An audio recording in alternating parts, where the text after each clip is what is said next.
오늘의 주요 뉴스입니다. 윤석열 대통령이 오늘 탄핵심판 4차 변론기일에 출석해 첫 증인으로 나서는 김용현 전 국방부 장관과 대면합니다. 비상계엄 당시 포고령 1호 작성 경위 등을 놓고 진실공방이 예상됩니다.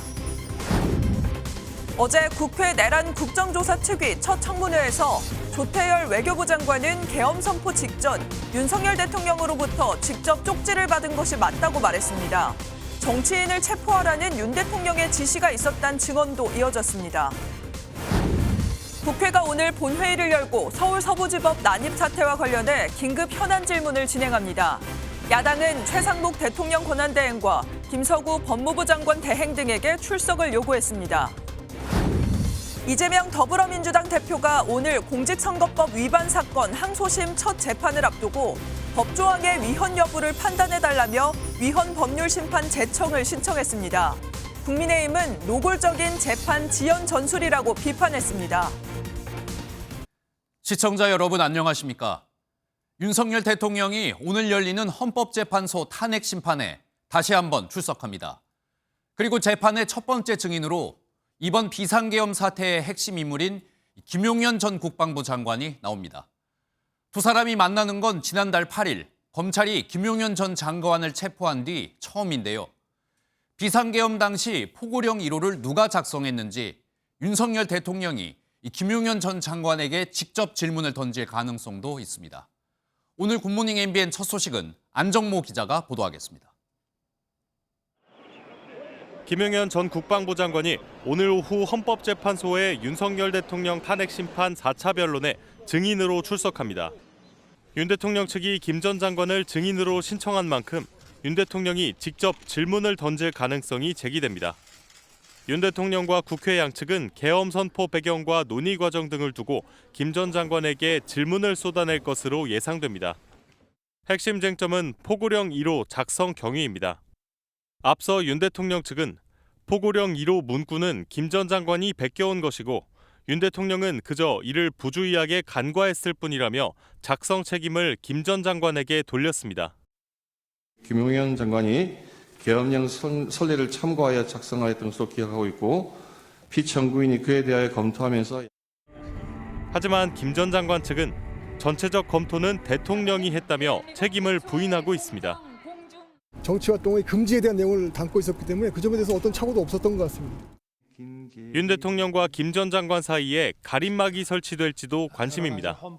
이틀 전 3차 변론에서 국회 측은 얼굴을 맞댄 상태에서는 증인이 사실대로 진술하기 어려울 수 있다고 주장했습니다.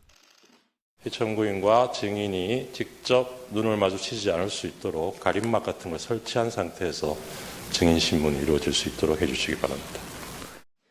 다만 윤 대통령이 질문을 던질 수 있을지 여부는 재판장의 소송 지휘권에 속해 문영배 헌재소장 권한대행의 허가가 필요합니다. MBN 뉴스 안정모입니다. 한편 어제 국회에선 이번 비상계엄 사태를 조사하기 위한 첫 번째 청문회가 열렸습니다. 국회는 윤석열 대통령의 참석을 요구했지만 대통령은 불참했고 국회는 대통령에게 동행명령장을 발부하기도 했습니다. 야당은 대통령이 국회에 안 오고 헌법재판소에만 나가냐 비판했습니다. 이 소식은 정태웅 기자입니다. 12.3 비상계엄의 진상을 밝히기 위한 국회 청문회는 시작부터 야당의 비판이 쏟아졌습니다. 이번 사태의 핵심 인물인 윤석열 대통령과 김용현 전 국방장관 등 주요 증인들이 불참했기 때문입니다. 이 자리에 참석하지 않는 것은 국민을 무시하는 것입니다. 국민의 대표기관인 국회에 대한 중대한 도전이자 모독입니다. 특히 윤 대통령이 헌법재판소 탄핵 심판에 직접 나서 적극 항변했던 점을 꼬집었습니다. 헌재에도 출석하셔가지고 1시간 43분 동안 본인에 대한 진술과 방어권을 보장을 했더라고요. 어디는 나가고 어디는 나가지 않고 이것은 이해할 수가 없습니다. 야당 주도 속 국조특위는 결국 윤 대통령을 비롯한 주요 증인 7명에 대해 동행명령장을 발부했습니다. 청문회에 나온 이상민 전 행정안전부 장관은 증인 선서와 증언을 모두 거부했습니다. 국회 계엄 해제 직후에 계엄이 지속되던 2시간 동안 어디 가서 뭐 하셨습니까? 증언하지 않겠습니다. 누구 만나셨습니까? 증언하지 않겠습니다. 계엄 연루 의혹 증인들의 답변 태도에 대해 비겁한 역사의 죄인이라는 야당의 비판이 이어진 가운데 국민의힘은 진술 거부권은 헌법상 권리라고 두둔했습니다. MBN 뉴스 정태용입니다. 이번 탄핵 정국에서 법원과 헌법재판소 그리고 국회까지 이 모두가 주목하는 게 하나 있습니다. 바로 쪽지인데요. 비상계엄 당시 대통령이 국회를 대신할 비상기구를 만들려고 했는지 그 실체가 이 쪽지에 담겨 있기 때문입니다. 한쪽은 준 적이 없다, 한쪽은 받았다, 말이 엇갈리고 있는데 이 조태열 외교부 장관은 대통령에게 직접 쪽지를 받았다고 거듭 확인했습니다. 이 내용은 주진희 기자가 보도하겠습니다. 쪽지를 받은 국무위원은 최상목 권한대행과 조태열 외교부 장관, 특위에 나온 조 장관은 계엄 때 분명히 대통령에게 직접 쪽지를 받았다고 거듭 밝혔습니다. 본인이 대통령으로부터 직접 쪽지를 받은 것은 맞다. 맞습니다. 비밀스럽게 불러서가 아니라 4명이 앉아있는 자리에서 준 거 맞죠? 그 사실입니다. 다만 들어오자마자 받은 만큼 다른 사람들은 몰랐을 수 있다고도 했는데 당시 함께 있었던 한덕수 총리는 기억나지 않는다고 밝혔습니다. 굉장히 충격적인 상황이어서 못 봤다? 전체적인 것들이 기억을 하기가 굉장히 어렵습니다. 쪽지를 받은 또 다른 인물인 최상목 권한대행은 특위에 불출석했지만 입장은 변함이 없는 것으로 전해지고 윤 대통령은 헌재에서 준 적 없다고 밝히면서 입장은 또 엇갈리고 있습니다. 주머니에 들어있어서 제가 그걸 차관 보고 가지고 있으라고 했고요. 계엄을 전제로 한 그 조치사항 같은 걸로 느낌을 받았습니다. 저는 이걸 준 적도 없고 한참 있다가 언론에 뭐 이런 메모가 나왔다는 것을 기사에서 봤습니다. 이거를 만들 수 있는 사람은 국방장관밖에 없는데. 쪽지 속 내용이 내란죄의 요건이 될 수 있는 만큼 치열한 공방이 예상되는데 오늘 탄핵 심판의 증인으로 출석하는 김용현 전 국방장관이 어떤 발언을 할지 주목됩니다. MBN 뉴스 주진입니다. 청문회에서 야당은 비상계엄 때 윤석열 대통령이 정치인 체포를 지시했는지도 집중적으로 파고들었습니다. 홍장원 전 국정원 1차장은 대통령으로부터 국회의원 체포 지시를 직접 들었다고 말했고 대통령을 좋아하지만 지시에 따를 수는 없었다고 설명했습니다. 이어서 장가희 기자입니다. 홍장원 전 국정원 1차장은 윤 대통령의 체포 지시를 직접 들었다고 언급했습니다. 이번에 다 잡아들여서 싹 다 정리해라라고 말씀하셨습니다. 대통령이 국정원에 대공수사권을 주겠다고 약속하며 방첩사를 적극 지원하라고 했지만 홍 전 차장은 체포 지시를 받아들이기는 어려웠다고 덧붙였습니다. 저 대통령 좋아했습니다. 시키는 거 다 하고 싶었습니다. 근데 그 명단을 보니까 그거는 안 되겠더라고요. 윤 대통령의 지시를 국정원장에게 보고했는지 여부에 대해서는 홍 전 차장과 조태용 국정원장이 또다시 진실 공방을 벌였습니다. 방첩사에서 한동훈과 이재명을 잡으러 다닙니다라고 말씀드리니까 내일 아침에 얘기하자고 말씀하셨고 원장인 저한테 보고했느냐, 저한테 보고하지 않았다는 말씀을 제 명예를 걸고 다시 한번 확인하겠습니다. 홍 전 차장 경질과 관련해서도 둘은 평행선을 달렸습니다. 홍 전 차장은 계엄 당시 대통령의 지시를 따르지 않아 경질당한 것으로 생각했다고 말했지만 조 원장은 대통령의 지시가 아닌 자신의 건의였다고 말했습니다.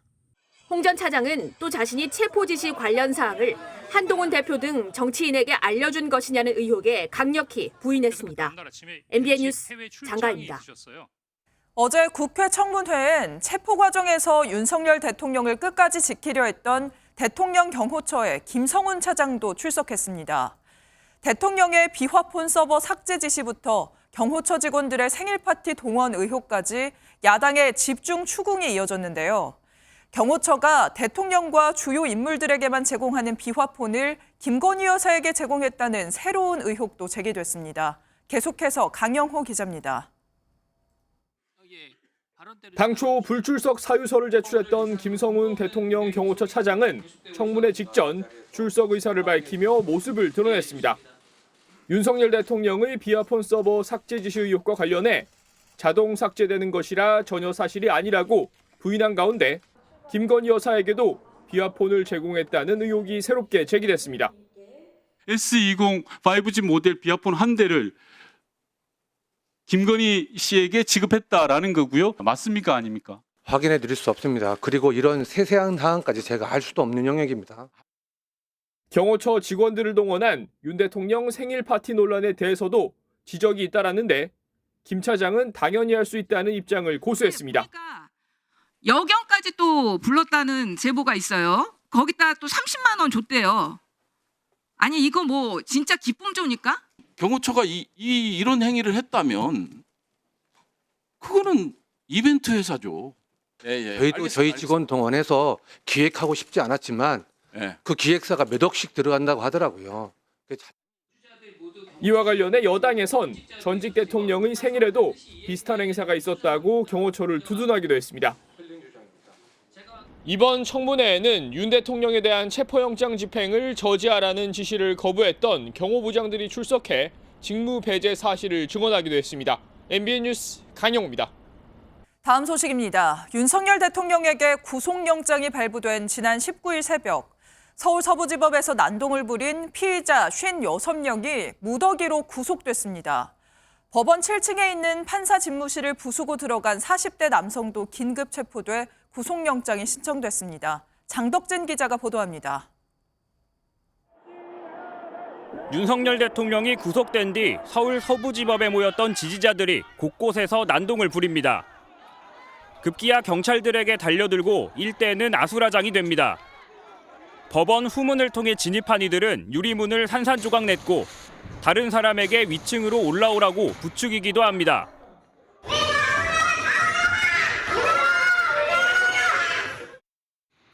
엉망이 된 법원에서 대통령을 부르는 모습도 보입니다.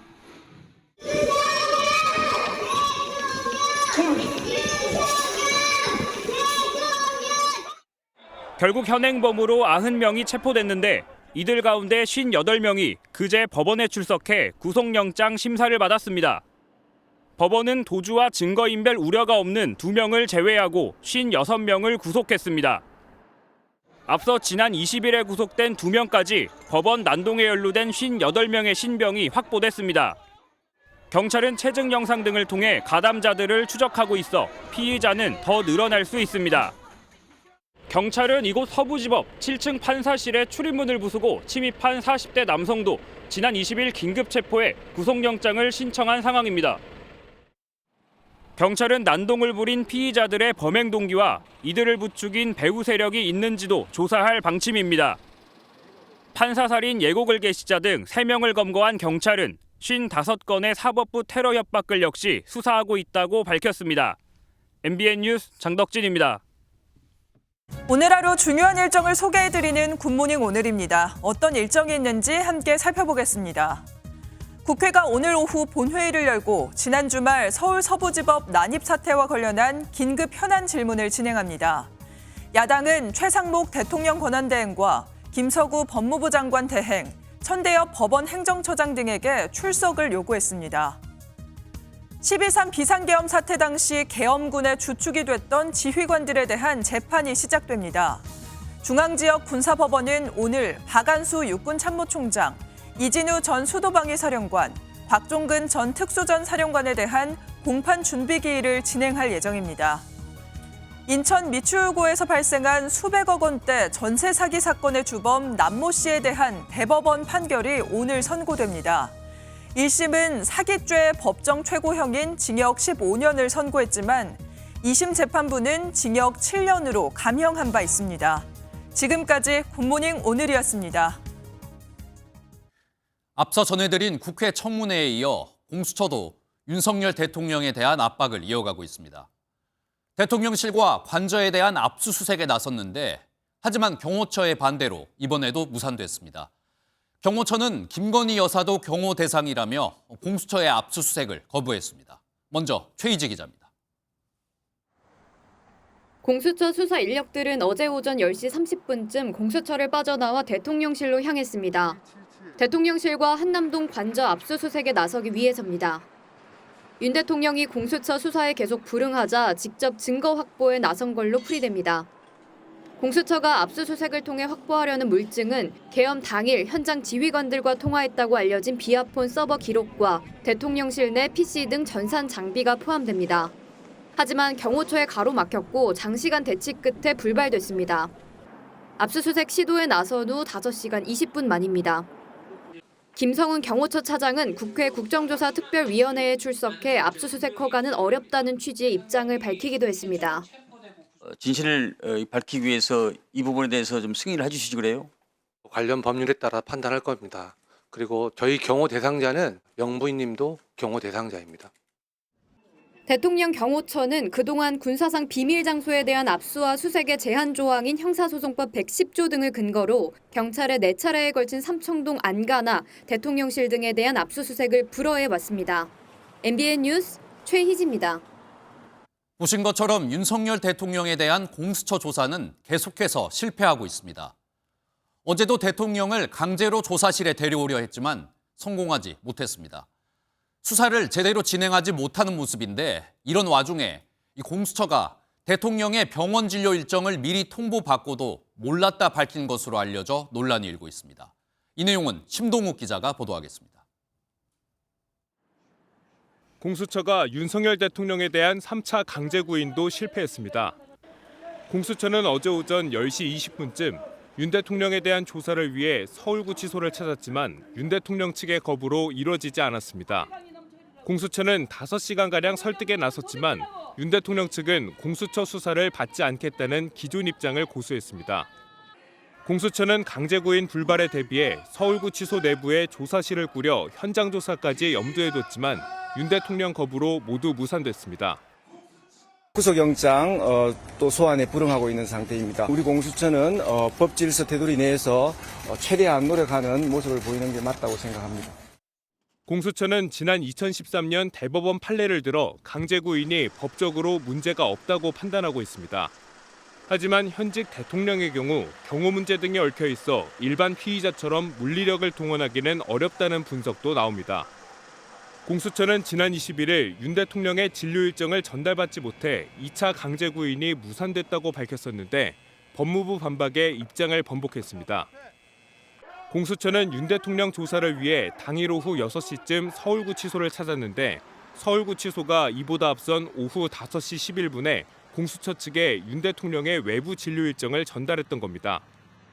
공수처의 수사 역량에 대한 의문이 커지는 가운데 기소권이 없는 공수처가 사건을 예정보다 빨리 검찰에 넘길 수도 있다는 전망도 나옵니다. MBN 뉴스 심동욱입니다.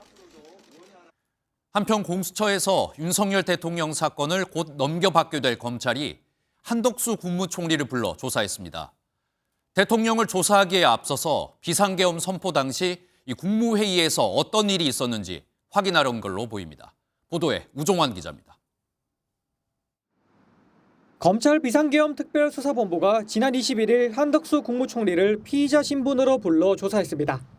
지난달 경찰 특별수사단 소환조사도 받았는데 지난번과 이번 조사 모두 비공개로 진행됐습니다. 검찰은 지난달 3일 비상계엄 선포 전 국무회의 절차가 제대로 이루어졌는지 집중 추궁한 걸로 알려졌습니다. 헌법과 계엄법은 국무회의 심의를 거쳐야 계엄을 선포할 수 있다고 정하고 있습니다. 이번 비상계엄 선포 전 국무회의는 의사정족수는 채웠지만 안건이 의안으로 제출되지도 회의록도 작성되지 않은 만큼 절차적 하자가 있었다고 검찰은 보고 있습니다. 한 총리 역시 절차적으로 문제가 있었다고 인정한 바 있습니다. 계엄은 국무회의 심의를 거치지 않고 선포가 된 거죠? 저는 그렇다고 믿습니다. 예, 그러면 검찰의 한 총리 조사는 고위공직자범죄수사처에 윤 대통령 사건 송부가 임박한 만큼 사전 준비 과정이라는 분석이 나옵니다.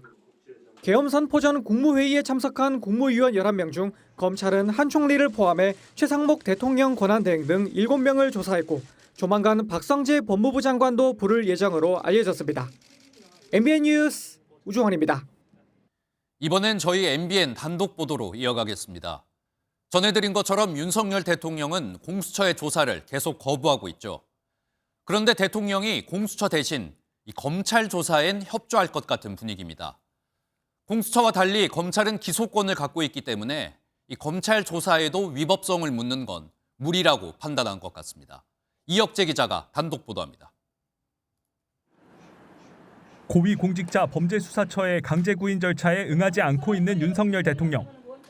공수처에 내란죄 수사권이 없기 때문이라며 적법한 수사 절차에는 따르겠다고 밝혀왔습니다.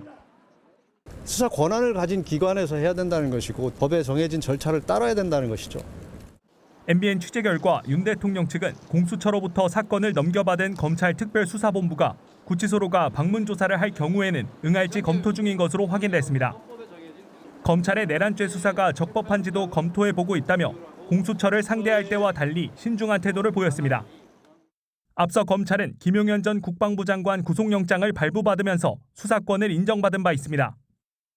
당시 법원은 조지호 경찰청장 등 경찰 공무원의 혐의가 담겨 있는 만큼 검찰의 수사권이 있다고 판단했습니다. 검찰의 기소권이 윤 대통령 측에게 부담으로 작용한 것도 변호인단 판단에 영향을 주고 있는 것으로 보입니다. 검찰의 기소로 열릴 재판에서 쟁점을 다퉈야 하는 만큼 검찰 수사마저 부정하긴 쉽지 않다는 겁니다. 검찰도 박근혜 전 대통령 전례를 고려해 방문 조사를 하는 방안에 무게를 두고 있는 것으로 확인됐습니다. 다만 윤 대통령이 수사권을 빌미로 연이어 수사기관을 선택하는 듯한 모습을 보이면서 수사기관 쇼핑이라는 비판을 피하긴 어려워 보입니다. MBN 뉴스 이혁재입니다. 그리고 윤석열 대통령뿐 아니라 민주당 이재명 대표도 오늘 재판을 앞두고 있습니다. 1심에서 징역형을 선고받은 공직선거법 위반 사건의 2심 첫 재판이 열리는데요. 그런데 민주당 이재명 대표가 재판을 하루 앞둔 어제 위헌법률 심판 제청을 신청했습니다. 이 사건과 관련된 법조항의 위헌 여부를 판단해달란 건데 국민의힘은 항소심 관련 증인도 무더기로 채택해달란 이 대표의 요청도 있었다며 이재명 대표가 노골적으로 재판을 지연시키려 한다고 문제 삼고 있습니다. 오늘 오전 이재명 대표가 기자회견을 예고했는데 어떤 입장을 밝힐지 주목됩니다. 고정수 기자입니다. 더불어민주당 이재명 대표는 지난해 자신의 공직선거법 위반 혐의 1심 유죄 선고 당시 항소하겠다는 뜻을 밝혔습니다. 항소하게 될 것입니다. 기본적인 사실 인정부터 도저히 수긍하기 어려운 그런 결론입니다. 그러나 소송 기록 접수 통지서가 2차례 송달되지 않았고 항소 이유서도 마감 하루 전에 제출된 점 등을 두고 재판 지연 논란이 불거졌습니다. 여기에 지난 17일 이 대표 변호인은 항소심 관련 7건의 증인 신청서를 제출하기도 했습니다. 오늘 항소심을 하루 앞둔 어제는 1심 선고 근거였던 법조항의 위헌 여부를 판단해달라며 위헌 법률 심판 제청을 신청한 것으로 확인됐습니다. 재판부가 이를 받아들여 헌법재판소에 제청하면 헌재의 판단이 내려질 때까지 재판은 중지됩니다. 국민의힘은 노골적인 재판 지연 전술이라며 비판하고 증인 신청과 관련해선 신속 재판을 촉구하는 탄원서를 재판부에 제출했습니다. 이 대표가 오늘 항소심과 함께 예정된 기자회견에서 이 같은 논란을 포함해 당의 지지율 고전에 대한 입장 등을 낼지 주목되고 있습니다. MBN 뉴스 고정수입니다. 정치권에선 국민의힘이 강성 우파 유튜버들에게 설 명절 선물을 보낸 걸 두고 논란이 커지고 있습니다. 하지만 국민의힘은 문제될 게 없다, 철회는 없다는 입장을 유지하고 있습니다. 국민의힘 권영세 비대위원장은 강성 지지층에게도 받아들일 만한 부분이 있다면 받아들여야 한다고 말했습니다. 정태진 기자가 보도합니다. 권영세 비대위원장이 강성 우파 유튜버 10명에게 설 선물을 보내기로 해 논란이 일고 있지만 국민의힘은 선물을 철회할 계획은 없다고 못 박았습니다. 선관위가 선거법 위반 소지가 있다며 제동을 걸자 이재명 대표가 최근 권영세 위원장에게 보낸 설 선물도 문제가 되는 것 아니냐고 선관위에 서면 질의를 보내며 맞공세에 나섰습니다. 유튜버도 여러분들 알다시피 대한 언론이라고 지금 부르고 있잖아요. 대한 언론들에게 명절에 인사차 조그마한 선물을 하는 것을 갖고 그걸 과도하게 정치적으로 해석하고 그걸 갖고 비난하려고. 당내에서도 사실상 현재의 지지율을 끌어올린 강성 지지층, 극우와의 동행을 택한 것이라는 비판이 나오지만 권 비대위원장은 문제될 게 없다는 입장입니다. 저는 어떤 세력하고 특별히 거리 두거나 말거나 하는 거는 적절하지 않다고 받아들일 만한 부분이 있다. 받아들이고 그런 식으로 유연하게 하는 게. 당내에서는 지지율에 취한 강성 행보라며 당 극우화를 우려하는 목소리가 커지고 있습니다. 국민의힘 한 의원은 MBN에 이제 하다하다 유튜버까지 관리하느냐며 영남 자민련으로 전락하겠다는 것과 무엇이 다르냐고 꼬집었고, 또 다른 의원은 말로만 외치는 중도 외연 확장은 어디 갔냐고 비판했습니다. MBN 뉴스 정태진입니다. 대통령 탄핵 정국이 계속되면서 한편에선 조기 대선에 대한 관심도 커지고 있습니다. 차기 대권 후보로 거론되는 여러 잠룡들도 조금씩 움직이고 있는데요. 여권의 대선 후보로 꼽히는 오세훈 시장이 만약 조기 대선이 실시된다면 국민은 정상적인 리더십을 원할 것이라고 말했습니다. 지도자의 자격 조건으론 국정 운영 노하우를 꼽기도 했는데 출마 여부에는 말을 아꼈습니다. 이 내용은 송주영 기자가 전하겠습니다. 오세훈 서울시장이 신년 기자간담회에서 시대 정신으로 비정상의 정상화를 강조했습니다. 윤석열 대통령 탄핵 심판 국면을 거치면서 국민이 정상적 리더십을 갈망한다는 겁니다. 정상적인 사람이 하는 합리적인 국정 운영을 보고 싶다. 여든 야든. 그래서 아마 이러이러한 사람들은 이제 정치 일선에서 좀 사라져줬으면 좋겠다. 사실상 윤석열 대통령과 이재명 더불어민주당 대표를 한데 묶어 겨냥한 것으로 해석됩니다. 조기 대선 출마자의 자격 조건으로는 충분한 시행착오를 거쳐 만들어진 국정 운영 노하우 등을 꼽았습니다. 정작 조기 대선이 현실화한다면 출마하겠느냐는 질문에는 깊은 고민 중이라며 말을 아꼈습니다. 조기 대선이 치러질지 아무도 알 수가 없고요. 그런 상황에서 대선 출마 여부를 말씀드리는 것은 일로도 너무 이른 행보라고 생각을 합니다. 그러면서도 오 시장은 사선 서울시장의 경험은 공공재라는 말로 윤 대통령 탄핵 인용 시 대권 경쟁에 뛰어들 수 있음을 내비쳤습니다. MBN 뉴스 송주영입니다.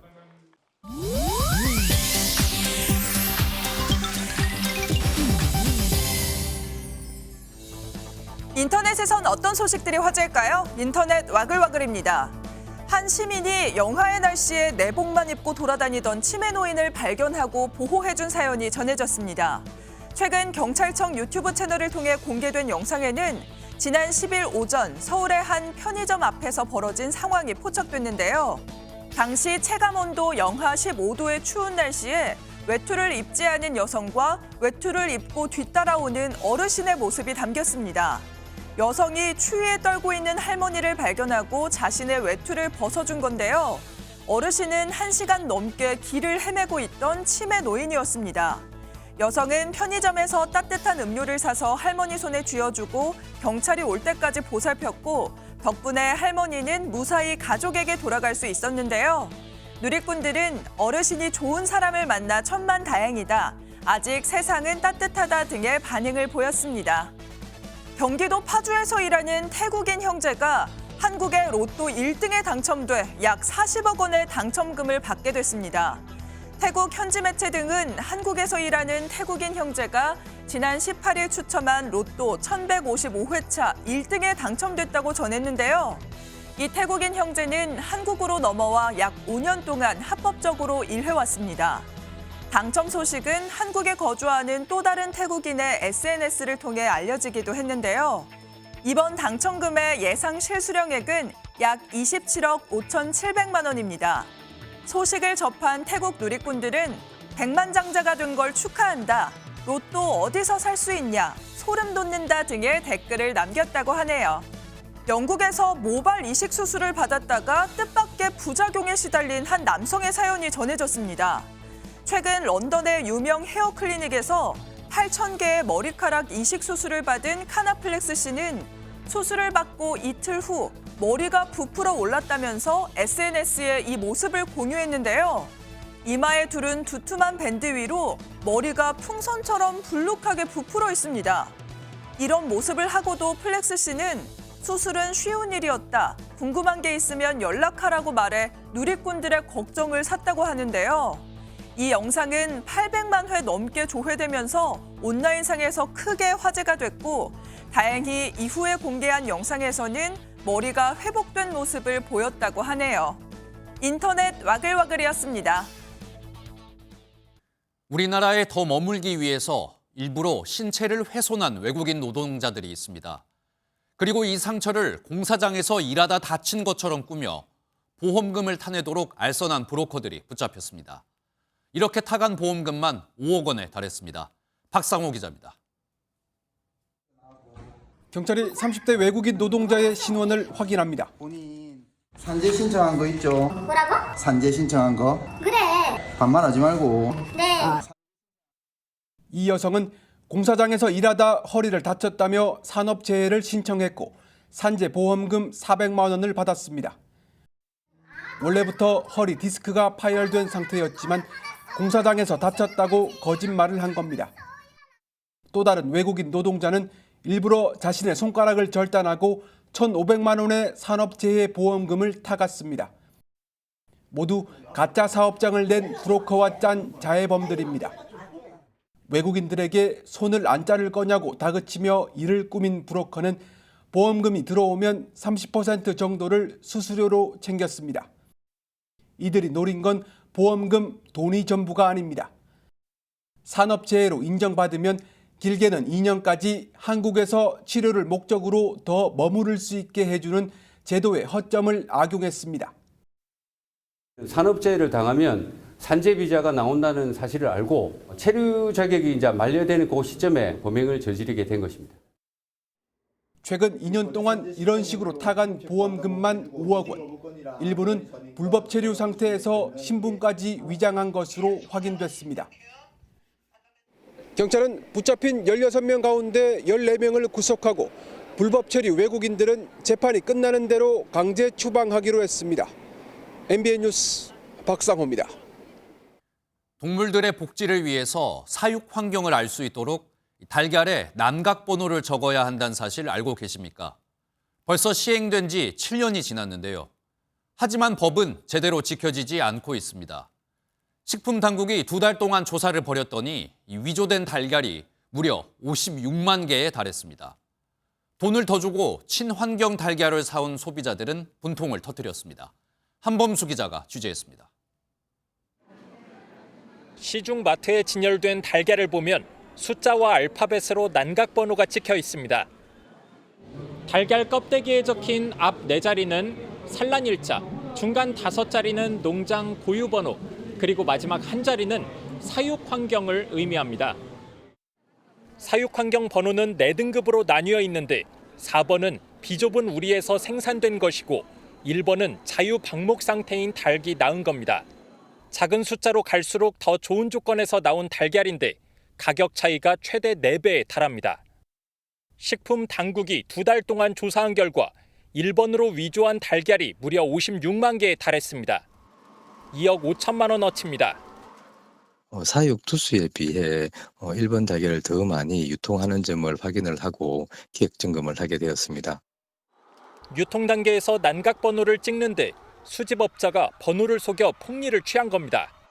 동물 복지를 위해 혹은 건강에 좋을 거로 생각해 1번 달걀을 사던 소비자들은 분통을 터뜨립니다. 소비자 입장에서는 거기 나열된 기호 보고 선택을 하죠. 사기당한 느낌? 정말 황당하고 어처구니 없다. 이번 점검에선 산란일자와 농장 고유번호를 속인 거래업체 4곳도 붙잡혀 난각번호에 대한 불신은 피할 수 없을 것으로 보입니다. MBN 뉴스 한범수입니다. 최근 부동산 시장에선 현장의 공사비가 크게 오르면서 공사를 포기하는 곳들이 속출하고 있습니다. 그러면서 사전 청약에 당첨된 사람들은 청약에 당첨되고도 집을 갖지 못하는 피해를 입고 있는데요. 지난해에만 이렇게 7개 단지의 사업이 취소됐고 피해자가 700명이 넘는 상황입니다. 정부는 일단 이 피해자들을 전원 구제하기로 했습니다. 자세한 소식은 이승훈 기자가 알아봤습니다. 지난 2022년 파주 운정 3지구에 사전 청약에 당첨됐던 손동원 씨. GTX A 노선 바로 옆 단지로 입주한다는 기대감에 부풀었지만 시공사 선정이 차일피일 미뤄지더니 지난해 6월 돌연 사업이 취소됐습니다.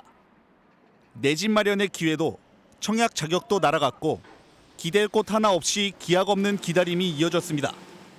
국토부하고도 이제 대면에서 이제 만나서 얘기도 했었고 국회도 가고 그다음에 LH도 꽤 자주 이렇게 만나가지고 이제 대화를 나누고 어디가 책임져야 되는지도 모르고 진짜 너무 답답했어요.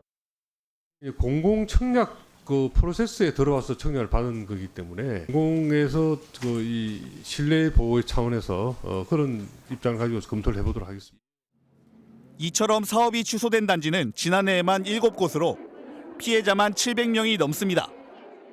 정부는 일단 사업이 취소된 부지를 매입하는 신규 사업자가 나온다면 이들 피해자에게 우선 분양권을 주기로 했습니다. 이곳 파주운정 3지구 2곳에 더해 화성 동탄, 영종 하늘도시 등 4개 지구에 더해서는 오늘 1분기 중 토지 재매각 공고를 실시할 계획입니다. 하지만 부동산 침체 속에 신규 사업자가 나올지 또 공사비 급등에 따른 분양가 상승은 누가 보상할지 여전히 쟁점은 남아 있습니다. MBN 뉴스 이승훈입니다. 삼성전자가 새로운 스마트폰 모델을 미국에서 공개했습니다. 기존 모델보다 인공지능 기능이 대폭 강화됐다고 합니다. 김태희 기자가 전해드립니다. 스마트폰 화면을 만지지 않아도 검색이나 사진 촬영 같은 원하는 기능이 스마트폰 앱으로 실행됩니다. 삼성전자가 AI 기술이 강화된 새로운 휴대전화 모델 갤럭시 S25를 공개했습니다. 말 한마디로 스포츠 경기 일정을 검색해서 일정에 추가할 수도 있고 사용자의 이용 패턴에 최적화된 뉴스가 제공되기도 합니다. You could never do, but now you can. Life opens up with Galaxy. 카메라에도 AI 기능이 활용됐습니다. 수천 장의 사진이 있는 사진첩에서 날짜와 장소 등 키워드만으로 사진을 찾아냅니다. 촬영된 영상에서 목소리나 주변 소음을 조절할 수도 있습니다. I can change and add a background blur if I want to, but I want to choose the best face. 기존 모델인 S24 모델과 비교해 두께는 0.4mm 더 얇아지고 무게도 6% 정도 가벼워졌지만 가격은 S24와 동일하게 책정했습니다. 애플 아이폰의 탄탄한 입지와 중국 저가폰의 공세 사이에서 AI를 돌파구로 선택한 삼성전자 갤럭시의 전략이 어떤 결과로 이어질지 IT 업계가 주목하고 있습니다. MBN 뉴스 김태희입니다.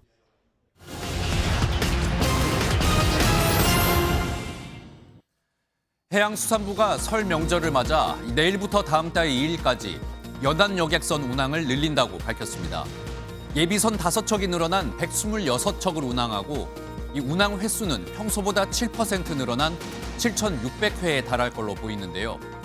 정부는 여객선 운항 현황과 소요 시간, 요금을 확인할 수 있는 여객선 길찾기 서비스도 제공합니다. 산업통상자원부가 이번 달 수출이 일시적으로 둔화할 수 있다고 예상했습니다. 박성택 산업부 1차관은 IT 제품의 글로벌 수요 둔화와 반도체 가격 하락, 설날 연휴가 늘면서 조업 일수가 줄어든 걸 원인으로 꼽았는데요. 박 차관은 상반기 수출 여건이 엄중한 만큼 비상수출 대책에 만전을 기하겠다고 밝혔습니다. 지난 12월 폭설로 대형 손해보험사들의 자동차 보험 손해율이 93%로 폭등했습니다. 지난달 우리나라 4대 보험사의 자동차 보험 손해율은 평균 93%로 전년 같은 달보다 7.5%포인트나 올랐는데요. 자동차 보험의 손익분기점은 손해율이 80에서 82%라 보험사들의 큰 피해가 예상되고 있습니다. 지금까지 굿모닝 경제였습니다.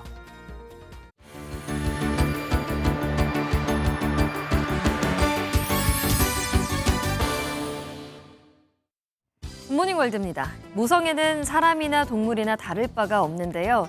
죽어가는 강아지를 살린 어미개가 있습니다. 영상으로 함께 보시죠. 비가 오는 어느 날 개가 강아지를 입에 물고 와서 건물 입구 바닥에 떨어뜨립니다. 이곳은 다름 아닌 동물병원인데요. 이걸 본 수의사는 문을 곧장 열고 강아지를 진료실로 데려왔습니다. 몸은 차가운 데다 전혀 움직이지 않고 숨도 쉬지 않았습니다. 심장이 느리게 뛰는 것을 확인하고 수의사들은 이 강아지를 살리기 위해 사투를 벌였고 결국 엄마 품으로 돌아갈 수 있었습니다. 어미개와 강아지는 당분간 동물병원에서 지내기로 했는데요. 어미개의 모성애가 기적을 만든 것 같습니다. 도관에 든 쥐라는 말이 있죠. 미국에서는 경찰에 쫓기던 도둑이 바로 도관에 든 쥐 신세가 됐습니다. 어떤 일이 있었던 건지 화면으로 함께 보시죠. 자동차 2대가 빠른 속도로 추격전을 벌입니다. 앞차가 주변 울타리를 들이받고 나서야 추격전은 끝이 났습니다. 미국 오클라호마주에서 벌어진 일인데요. 앞에 타고 있던 사람들은 도둑들이었습니다. 고속도로 순찰대가 도난 차량이 발견됐다는 신고를 받고 도둑들을 뒤쫓았는데요. 도난 차량이 순찰대를 피해 달아난 곳은 하필 공군 기지였습니다. 달아날 곳을 찾지 못한 도둑들은 결국 울타리를 들이받으면서 경찰들에게 붙잡히고 말았습니다. 자기를 보러 와주는 방문객이 없으면 밥을 먹지 않는 물고기가 있습니다. 무슨 말인 건지 영상으로 함께 보시죠. 일본으로 가봅니다. 일본 야마구치현의 한 시립 수족관입니다. 지난해 12월부터 문을 닫고 보수공사를 시작했는데요. 갑자기 커다란 개복치가 식욕을 잃어버렸다고 합니다. 알고 보니 이 개복치는 호기심이 무척 많은 성격인데 단골 손님들이 사라지자 외로움을 느끼면서 입맛까지 잃어버렸다고 합니다. 수족관 직원들이 독특한 아이디어를 내놨는데요. 사람 얼굴과 옷을 수족관 곳곳에 붙여넣습니다. 개복치의 기분이 다시 좋아진 걸까요? 신기하게도 다음 날부터 개복치는 식욕을 되찾았다고 합니다. 사람이나 동물이나 외로움을 느끼는 건 마찬가지인가 봅니다. 지금까지 굿모닝 월드였습니다. 요즘 우리 주위에서 스마트폰을 보느라 고개를 푹 숙이고 있는 분들 쉽게 찾아볼 수 있는데요. 유튜브와 드라마도 봐야 하고 인터넷 강의에 회사 업무까지 봐야 할 게 참 많긴 하지만 이러는 사이에 우리의 목은 엄청난 혹사를 당하고 있습니다. 초등학생 한 명을 목마 태운 것과 비슷한 무게가 목에 실린다고 하는데요. 특히 겨울철에는 더 위험하다고 합니다. 최은미 기자가 자세히 알려드립니다. 컴퓨터 모니터를 들여다보고 키보드를 치는 사이 목은 앞으로 쭉 빠지고 고개는 아래를 향합니다.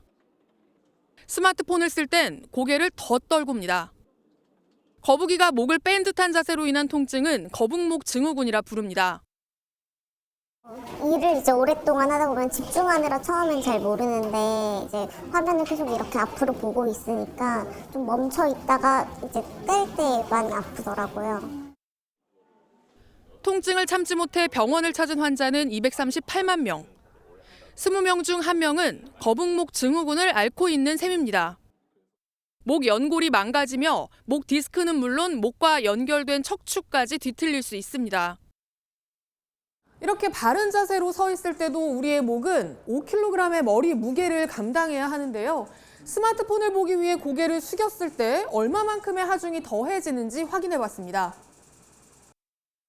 15도 구부리면 12kg, 30도는 18kg, 60도는 무려 27kg의 무게를 목이 온전히 감당해야 합니다. 고개를 지탱하는데 이제 그 목하고 이제 사이에 있는 연골 디스크가 굉장히 이제 중요한 역할을 하는데 망가져서 퇴행성 변화가 와버리면 그게 이제 돌이키기는 굉장히 힘들어지는 거죠. 추위로 몸이 움츠러드는 겨울철에는 목과 어깨가 경직돼 더 악화할 수 있습니다. 전문가들은 바른 자세와 스트레칭이 유일한 방법이자 치료법이라며 얼마나 의지를 갖고 실천하느냐에 달렸다고 강조했습니다. MBN 뉴스 최은미입니다. 연일 공기질이 말썽입니다. 지금도 전국 대부분 지역에서 초미세먼지 농도 나쁨 단계를 보이고 있는데요. 그래도 오늘 오후부터는 상황이 나아지겠습니다. 대기 확산이 원활해지면서 먼지 농도가 점차 옅어지겠습니다. 오늘 아침도 서쪽 지역을 중심으로 안개가 짙게 끼어 있습니다. 특히 충남과 호남 지역은 가시거리가 100m도 채 되지 않는 곳이 있어 한 치 앞도 내다보기 힘듭니다. 차간 거리 넉넉히 두고 안전운전 하셔야겠습니다. 동해안 지역은 수일째 건조특보가 이어지고 있는데요. 내일 밤부터 모레 사이 비나 눈이 내리면서 대기의 건조함은 해소되겠습니다. 다만 강원 산지에는 최고 10cm 이상의 많은 눈이 예상됩니다. 오늘은 별다른 눈비 소식 없이 전국이 대체로 맑겠습니다. 지역별 현재 기온 보겠습니다. 서울 영하 2.3도, 대구는 영하 0.3도 나타내고 있습니다.